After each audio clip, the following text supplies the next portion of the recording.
Yeah, myself is Ravi Kumar. I am a software engineer. And my first request to my fellow Indians is don't always relate September 11 with the terrorism, because so many things have happened in India. More than 20,000 people have been killed in Kashmir. 2,000 Muslim brothers have been killed in Gujarat. So we have so many instances to link with terrorism in India itself. Like we can link December 13th to terrorism, and the day in which Akshardham temple people have entered, that we can link it with the terrorism. I thank Mr. Jagir Nayak for clearing the misconception about the jihad. My question is that you told that just for the sake of one person, you cannot attack the country. Now, I am asking about the imaginary scenario. Suppose I am going to some Arab country, I am causing a great devastation, I am killing lakhs and crores of people there, and I am coming back to the India. And the country is giving a proof to me, proof to Indian government, stating that this person has caused the devastation. And the Indian government is repeatedly telling that proof what is given by you is not valid. And that proof is being shared with the other countries. They all agree.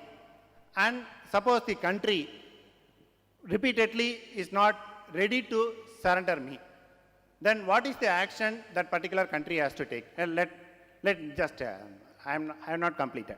And another thing is the proof of that country is previously also when that kidnapped plane entered that, they encouraged the kidnappers, they allowed the terrorists who have come in that plane to escape out of the country. If that is the status of the country, then what is the action that particular country has to take it? You are telling, suppose I have come, after causing a devastation, I have come back to India, Indian government is not ready to surrender me, and the proofs have been given, and Indian government is repeatedly telling the proof what you have given is not valid. What is the action that country has to take? The brother has asked a very good question, and a very relevant question, a very good analogy between what's happened 11 September again, though he came back to 11 September. Analogy is very good, that he as a person goes and crosses an Arab country, kills thousands of people, devastation comes back, and the Arab country gives proof to the Indian government does not accept. Mullah Omar, again, he's not my friend, he told USA, give me proof, and the USA government could not give proof. They shared it with Tony Blair. They shared with Musharraf. Musharraf is saying that I have got enough proof. I have seen the proof. When you're asking the Afghanistan government to give the culprit, the Afghanistan government is telling me at least give us proof, and they could not give proof to Afghanistan government, and they're sharing it with Tony Blair. It is illogical. That means there's something fishy in the proof. Till today,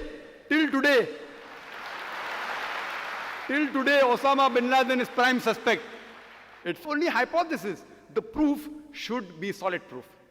And if they had given solid proof that Osama bin Laden had done it, Afghanistan had to hand over Osama bin Laden. Which they didn't do. If you do something to the Arab country, an Arab country gives proof, and if Indian government objects, then you can go to the International Court of Law.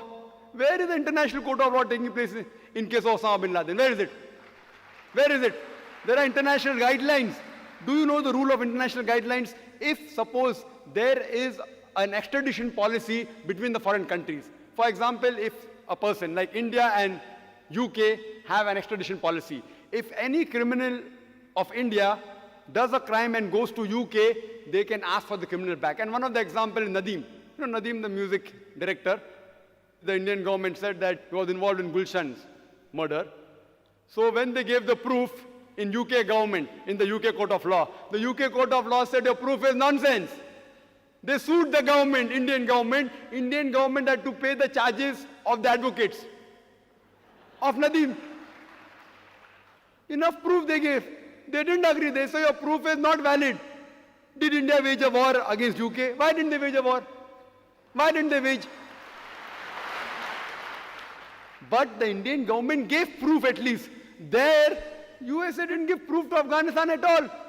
So even now, if you go to a Saudi land or any Arab land, and if you do something, and if Saudi Arabia gives proof here that you are the culprit, even if the Indian government doesn't agree, Saudi government or any Arab country cannot bombard the 1 billion Indians. It doesn't give permission. Islam doesn't give permission that even if you're the culprit, even if you have killed 1 million people, they can come and catch you if they have the power. They can't bombard the innocent people. They can't do it.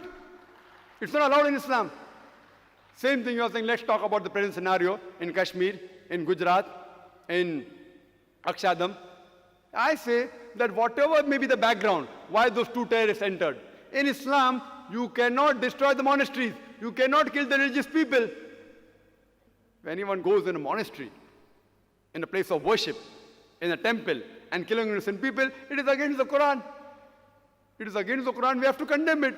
Just because those two people, whatever the reason was, and they got a letter that they believe they came from Tehreek-e-Qisas. Qisas is an Arabic word, which means you can take revenge. And it said it was the cause was because maybe their family was killed. Even if their family was killed, they have no right to kill 44 people. The cause was maybe somebody else, but the action was wrong.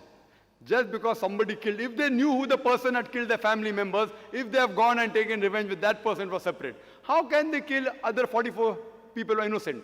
So in Islam also, even if you know who the main culprit is, as I said in my talk in Surah Ma'idah chapter 5 verse 32, if anyone kills any other human being, unless it be for murder or for creating mischief in the land, it is as though he has killed the whole of humanity. Only if you know who the person is, if he has done mischief and done murder, that is the only way that you can kill him. For no other reason can you kill anyone else. Islam condemns that as though you have killed the whole of humanity. Hope that answers the question.